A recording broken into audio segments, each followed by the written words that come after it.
everybody, and welcome back to Sorry I Missed This, the show where we talk about ADHD and its impact on relationships, communication, intimacy, and yes, even sex. It's me, your host, Cate Osborn. Today on the show, I'm super excited because it's officially a crossover episode. Bow, bow, bow. That was the cool sound effect that you get for this. So today we have Jaye Lin, who is the host of Tips from an ADHD Coach right here on the MissUnderstood podcast channel. And we are going to be talking about making mistakes. I used to be a person who was really afraid of making mistakes. I would bend over backwards. I would move heaven and earth to make sure that everyone around me thought that I had my life under control. And I was stressed and I was exhausted and I was really, really unhappy. And spoilers, I still wasn't perfect. And so I found the harder that I worked to uphold this idea that I never make mistakes and I have all of my life together, the more I was making mistakes and the more I was having to cover them up or profusely apologize or feel really guilty and bad. And that compounded and compounded and compounded until this point where I was just like, well, I guess I'm a terrible person and a terrible friend and a terrible partner and I shouldn't even try.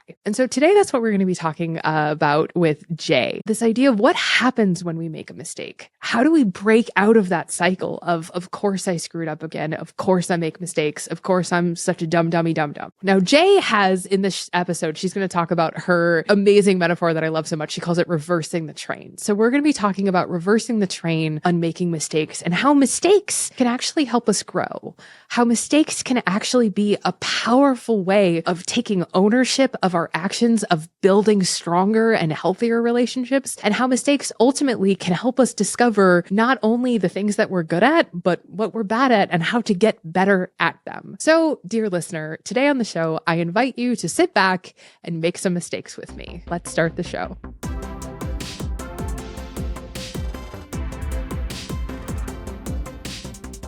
Hi, Jaye. Hi. Does this count as like a crossover episode? I feel like this is technically a crossover episode. This is when like Thor and Superman meet for the first time or something. I feel like it should be called Sorry I Missed This Tip from an ADHD Coach or something. I thought you would say text from an ADHD coach, which did happen this morning. I did miss a text from you. Yeah, and I miss texts all the time. So, and I send a lot of texts, and so people are like, "Oh, I'm so sorry I didn't respond." I was like, "No, that's the whole point of texts. Yeah, you don't need to respond asynchronous right away. Communication. Yeah, it's a text message, not a walkie-talkie." That's Oh, I like that. I might use that. I had a job where I had to have a walkie-talkie on me at all times, and it was not great. How could you concentrate on anything? I couldn't. But also I was dressed like a pirate pretty much the entire time I had that walkie-talkie. So like it was a weird job anyway.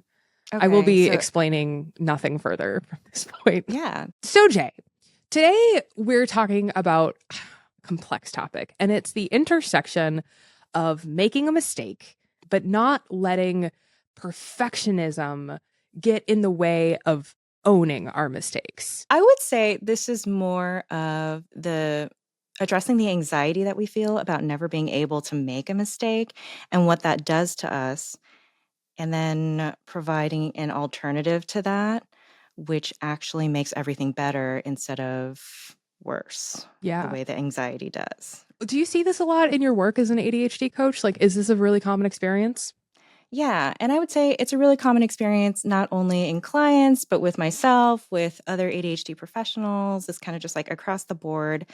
I see this tension that everyone has about never making a mistake, never making an ADHD mistake. Mm-hmm. You know, I never want to interrupt anyone. I never want to be dysregulated, to run someone over with my emotions, to blow up at someone. And this fear of never being able to display any of our ADHD symptoms usually causes more of those things to pop out. You know, the anxiety that we feel can sometimes make us more on edge. It can exhaust us. It can put us in a space where we can be our worst selves. Mm-hmm. And the way I see this happen the most is with emotional dysregulation. And so when we're just like, oh, I keep interrupting people. I'm such a piece of shit. I need to stop interrupting people. I'm just never going to say anything. But this whole time I'm just eager to say something, and I'm just clenching and clenching and clenching. When it does happen, because it's going to happen, we still have ADHD, everything is just like full of shame, and we can interpret it in really terrible ways. And then when other people bring up those qualities, like, hey, you interrupted me, because of the shame, we can turn that into something that is really detrimental to our relationships, right? Mhm. Like, we can say like, no, I didn't, or what's the big deal? And a lot of that is it's a reaction that we have to protect ourselves from the pain we feel about feeling like a piece of shit. And so what I try to cultivate is another option. And usually when I talk about people not wanting to display any ADHD symptoms, I use the kind of like analogy of applying the brakes. So we are in a train that's barreling toward a gap in the tracks. And we're Mhm. like, we have to stop this train. And so we're applying the brakes. And that's great because it's good for us to say, like, I don't want to interrupt people anymore. I don't want to blow up at people. I don't want to procrastinate, all of these things. But then for a lot of us, we just apply the brakes really intensely. And when Mhm. you apply the brakes really intensely, sometimes that causes the train to go off the tracks, Ah. or we're still barreling toward this gap in the track, and everything we do just gets it closer. And if we're only applying brakes, we'll just get closer and closer and closer and closer until it's inevitable that we hit this gap. Mhm. So what I say is there is another option. It's not just applying the brakes. We can reverse the train. And the way that I explain this is that it is okay to make a mistake as long as we are careful about what we do after that mistake happens. Making mistakes, Jay. I don't know if you know this because you probably never made a mistake, but making mistakes feels bad. Mhm. I know that I get really uncomfortable, but I find that there's two different parts that happen. There's the actual mistake that happens, right? Like, oh, I interrupted you, or oh, I was emotionally dysregulated and I reacted out of anger. But then there's the second part, which is the story that we tell ourselves about that thing. So, how do we learn to separate those things? How do we look at that and go, okay, that happened, but now I just need to reverse the train? What normally happens with what you're talking about is we make a decision about whether it's right for us to feel like a piece of shit or whether or not we are in the right, Mhm. right? So we don't want to feel like a piece of shit. And so every time there's well, that wasn't my intention, so they shouldn't have made me feel like a piece of shit. Mm. Or, they brought this up, they want me to feel bad. Mhm. And I mean, there are some people who do want us to feel bad, but the majority of the time when we get feedback that kind of hurts us and someone says, like, hey, you did this thing, you really hurt my feelings, it's not that they want us to feel bad. They want us to change the behavior so we can be better loved ones to them or acquaintances, even. Yeah. So the feeling like a piece of shit thing is not helpful. It only serves to create this barrier of, are we able to take accountability for how our actions affected another person?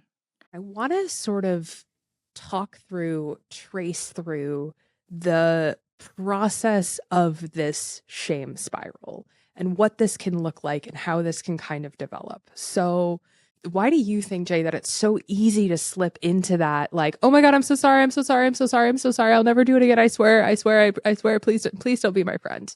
So there are a lot of components to that. It's like the shame piece of like, oh my gosh, I'm such a piece of shit. I feel bad. They want me to feel bad, right? So I'm going to feel really bad. So they know that I feel bad. This is something that I had done in a previous life. Um, my sister would tell me that I am doing something that is really terrible to her.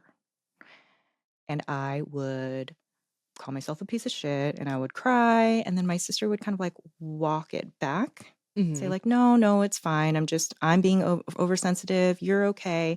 And it's because she was uncomfortable with the distress that it caused me.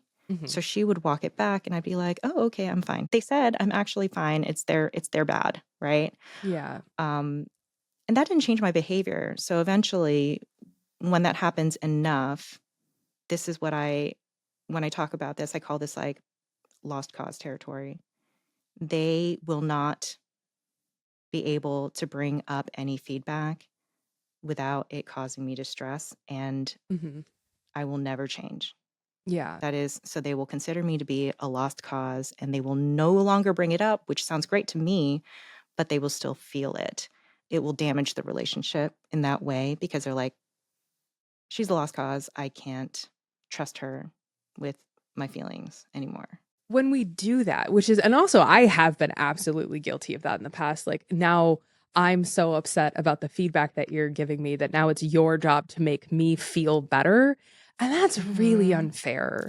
And it can Really be unfair. something that happens really easily, I think, too. What do we do about it? Like, because obviously this is going to impact relationships very broadly, but also very specifically in these moments.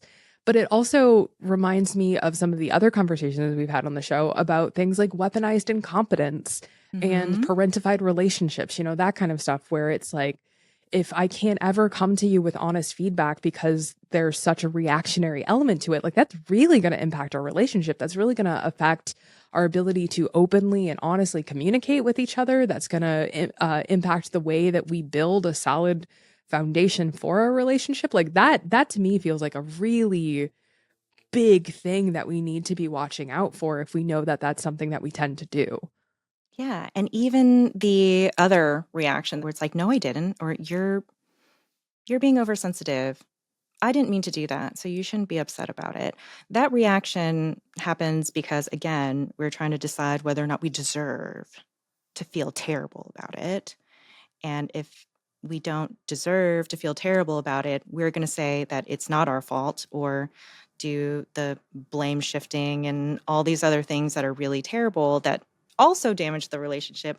So, what we can do is something else entirely, and it is addressing directly the damage that was caused by your actions, intentionally or not. Real life example, We love my those. my friend had told me um, that in our conversations, I make her feel bad about herself. And I'm like, what are you talking about? Right? In my head, of course. I was like, what? What? I I don't even understand. And she had said, I feel like you are always making these little subtle digs. Mm, Like you'll say, "Oh, we're like the 2 Asians, but you're the colorful one with all the prints and the colors, and I'm the one who, is real like buttoned up and only wears 3 colors."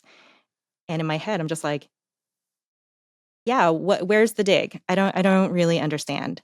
But to her, she was just like, "Yeah, that seemed like a subtle dig that you're comparing us and I'm childish or not as professional as you." And in my head I'm just like, what?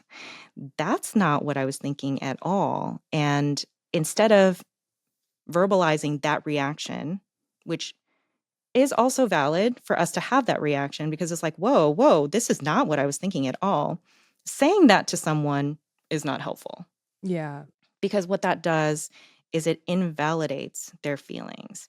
And there can be so many other things behind those feelings. Like they could have been told by a lot of people that the way that they dress or whatever is really unprofessional, or, chided for not having more of a buttoned up appearance. And so the questions that I ask in this situation to me and for my clients is, what do you think they are feeling from what you have said to them or what Mhm. you have done? So I thought about it. I'm like, she is having a reaction to what she considers to be a dig. I'm bringing up something and I don't know the context behind it. I don't know what she's encountered before, but this has made her feel like I'm criticizing her, and it's making her feel insecure about herself and unsafe in this friendship. And I say, did you intend to make them feel that way? And the answer is most of the time, no.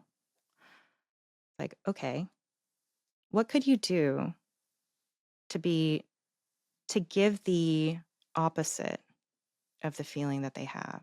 Mhm. So it's not just, no, that's not what I meant at all. This is what I meant. Or that's not what I meant. Don't put words in my mouth. Not helpful. Totally not Yeah. helpful. That's our Right? that's where we're slamming the brakes, right? That's where we're saying, no, no, Yeah. no, no, no, that's not what I meant. That's not what I That's meant. not what I meant. So I told her, one, I didn't actually mean it that way, but I can see why it was taken that way. So I'm sorry that I said those things that made you feel like I don't respect you and I think I'm better than you and all these things that I actually did not even think. The reason why I said it was because I am actually in awe of you, because I always feel like I can't break out of this monotonous box that I've put myself in. I actually can't wear prints. It's hard for me to wear colors.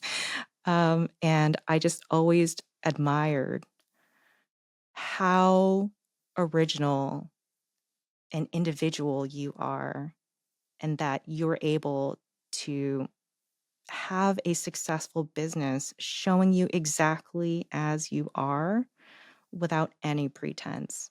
That has always made me feel so inspired. So it's directly addressing these feelings she has. It is making how I feel about her known. Because a lot of people are like, well, they should know. They should know that I think they're amazing. It's like, how? And so for this, it's like I am explicitly letting her know how I feel about her. I am validating her feelings. It's totally valid for her to think that that was a dig. Could have been. But now I need to assure her that it's not a dig and to kind of walk the walk, right? And this is what I mean by reversing the train. Instead of just saying, like, that is not what I meant, I can make her feel better than she felt about herself before I did that dig. I can make the relationship closer, safer than it would have been if there was never a perceived dig. There's that element of repair to it. There's that not only are you taking responsibility and not only are you taking ownership, you're also saying, let me do repair here.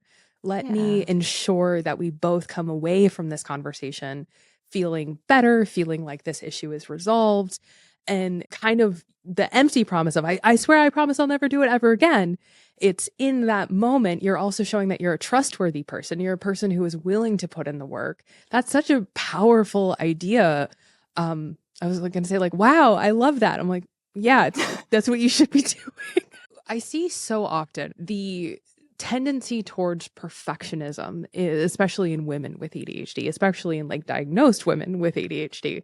And I think it's really easy to see how that happens, right? That idea of you are struggling internally with this thing that maybe you don't even have a name for, maybe you don't even understand. And so things fall through the cracks, things get lost, things get, messy, whatever it might be. And then there's the internalized judgment of, well, it's so much easier for everybody else. Why isn't it easy for me? I must be a bad person. I must be a dummy. I must be a terrible partner or a terrible friend or whatever. Do you think that reaction of, oh my gosh, I'm so sorry, I'll never do it again, or that, like, no, I didn't, like, are those just sort of two different versions of a reaction to perfectionism? Like, how does that show up? It's actually like a chicken or an egg thing, Mhm. right? The perfectionism stems from us feeling terrible when we make mistakes, right? So we want to avoid making any mistakes. We want to avoid any criticism. We want to avoid any of those conversations where we're getting critical feedback or Mhm. whatever. And then the perfectionism makes us say, like, well, look at all of the effort that I'm putting in to be perfect, and you're still nitpicking me about this thing, where really it doesn't have to do with any of that, right? So it's like this cycle of creating more and more anxiety and more tension and more opportunity to be a lost cause. Mhm. And there is something to be said about embracing the imperfections. Even the whole, like, what is an imperfection? What is unacceptable? And I think I told you this about the laundry. I don't fold my laundry. I usually don't even separate them. I like have a clean basket and I have a dirty basket, and I just pull them out of my clean basket like I'm playing claw machine at the arcade.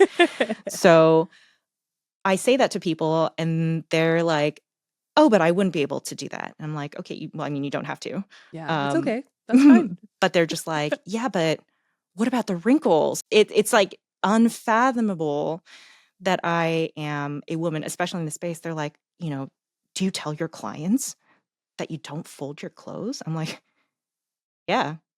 Yeah, I have a whole reel on it." Like everyone knows I don't fold my clothes. I just don't consider it to be a good use of my time.